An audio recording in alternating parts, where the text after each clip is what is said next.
नमस्कार, मैं रवीश कुमार। दोस्तों, आपने राजनीति में उतार चढ़ाव देखे होंगे, सरकारें बनती और गिरती देखी होंगी, लेकिन आज जो मंजर हमारे सामने है वह ना तो 2014 में देखा गया था, ना 2019 में, और ना ही आपातकाल के उस काले दौर के बाद कभी देखा गया।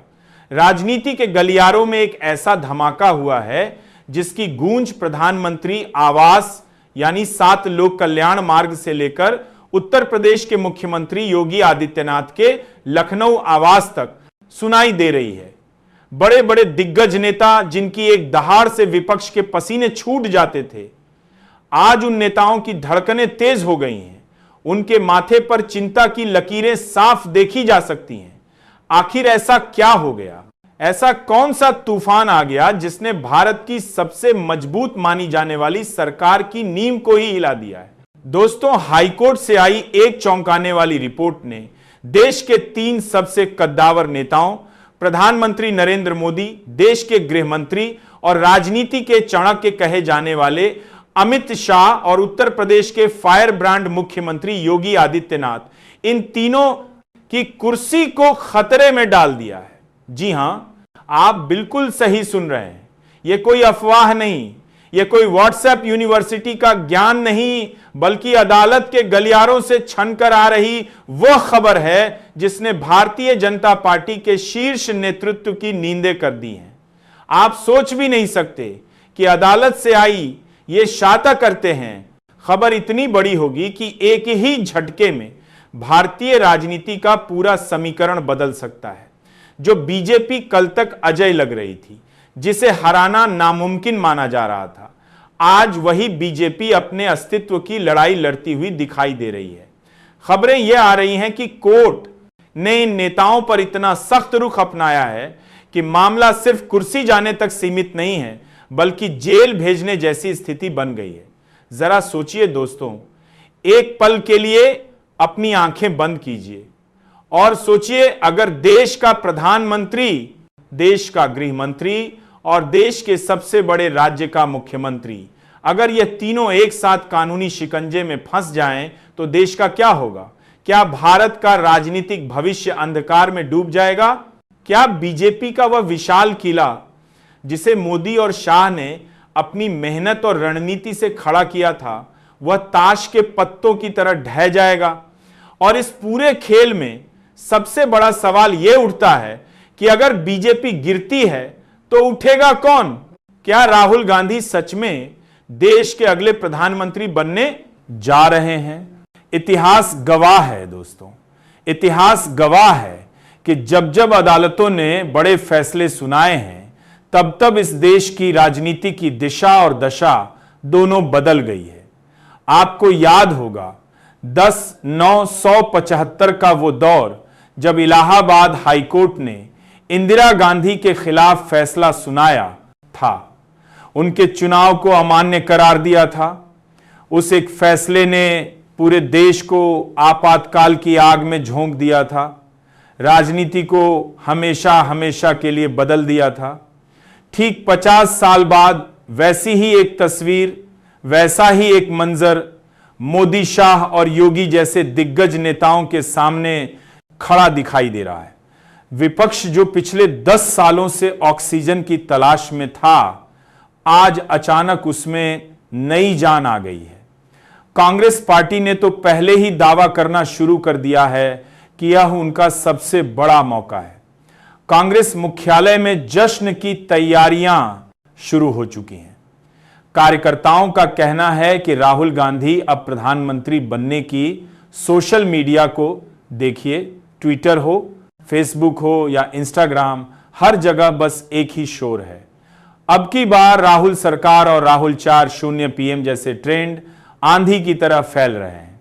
सोचिए दोस्तों, जिस राहुल गांधी को विपक्ष ने अक्सर पप्पू कहकर बुलाया, जिसे राजनीति में नौसिखिया समझा गया, आज वही राहुल गांधी अचानक देश की सबसे बड़ी कुर्सी के सबसे बड़े दावेदार बन सकते हैं।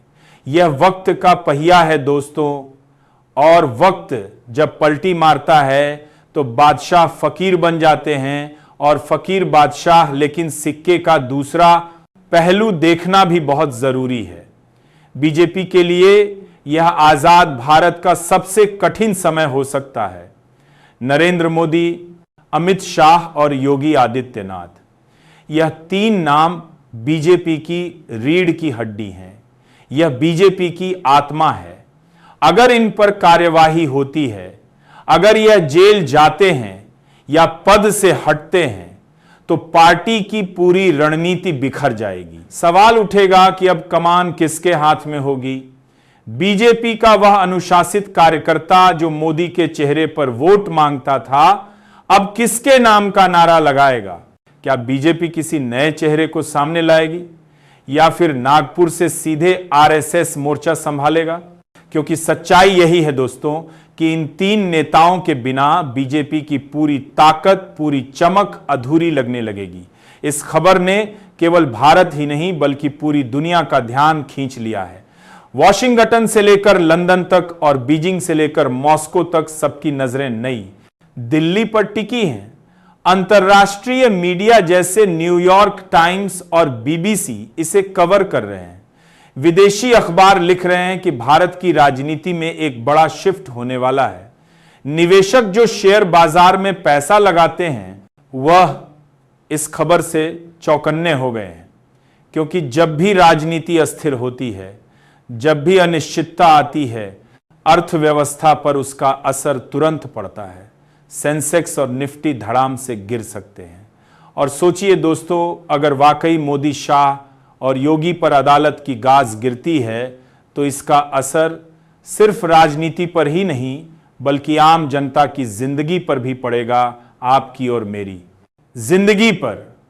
बेरोजगारी, महंगाई और किसानों के मुद्दे पहले ही गर्म हैं। पेट्रोल डीजल के दाम हो या खाने पीने की चीजें, जनता त्रस्त है। ऐसे में अगर सत्ता की कमान बदलती है तो नई सरकार को तुरंत इन मुद्दों पर कदम उठाना होगा, वरना जनता का गुस्सा जो अभी सुलग रहा है वह ज्वालामुखी बनकर फट सकता है। लेकिन ठहरिए, कहानी अभी खत्म नहीं हुई है, पिक्चर अभी बाकी है। क्योंकि सवाल सिर्फ इतना नहीं है कि योगी आदित्यनाथ की राजनीति सुरक्षित है या नहीं।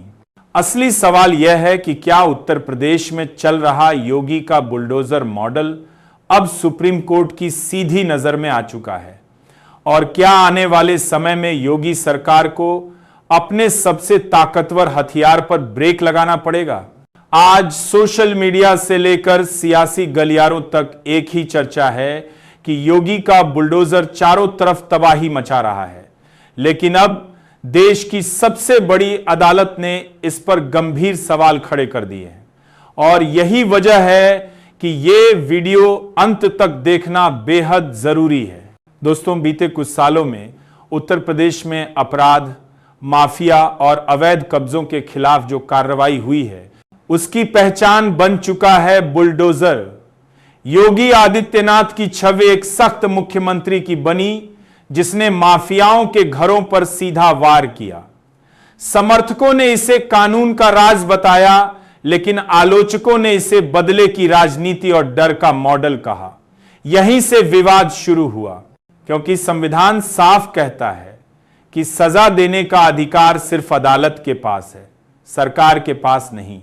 अगर कोई अपराधी है तो उसे कोर्ट में पेश किया जाएगा, उसे सुनवाई का मौका मिलेगा और दोष सिद्ध होने पर सजा मिलेगी। लेकिन जब किसी पर आरोप लगते ही उसका घर गिरा दिया जाता है, तो यह सवाल उठता है कि क्या यह न्याय है या बिना ट्रायल के सजा। सुप्रीम कोर्ट ने इसी मुद्दे पर सख्त टिप्पणियां की हैं और साफ कहा है कि घर गिराना सजा नहीं हो सकती और किसी भी नागरिक के मौलिक अधिकारों के साथ खिलवाड़ नहीं किया जा सकता। कोर्ट ने यह भी कहा कि राज्य सरकारें कानून को अपने हाथ में नहीं लेता सकती, चाहे अपराध कितना भी बड़ा क्यों ना हो। अब लोग पूछ रहे हैं कि क्या सुप्रीम कोर्ट योगी पर एक्शन लेगा। दोस्तों, भारत की संवैधानिक व्यवस्था में सुप्रीम कोर्ट सीधे किसी मुख्यमंत्री से इस्तीफा नहीं मांगता, लेकिन कोर्ट के आदेश इतने सख्त होते हैं कि सरकार को अपनी नीति बदलनी ही पड़ती है। अगर कोर्ट यह मान ले कि बुलडोजर कार्रवाई एक पैटर्न बन चुकी है और यह दंड के रूप में इस्तेमाल हो रही है, तो योगी सरकार की मुश्किलें बढ़ सकती हैं। इसी बीच विपक्ष ने इस मुद्दे को बड़ा हथियार बना लिया है। समाजवादी पार्टी और कांग्रेस लगातार कह रही हैं कि योगी का बुलडोजर कानून व्यवस्था नहीं बल्कि डर की राजनीति है और यह संविधान के खिलाफ है। वहीं योगी सरकार के समर्थक कहते वहीं राजनीति है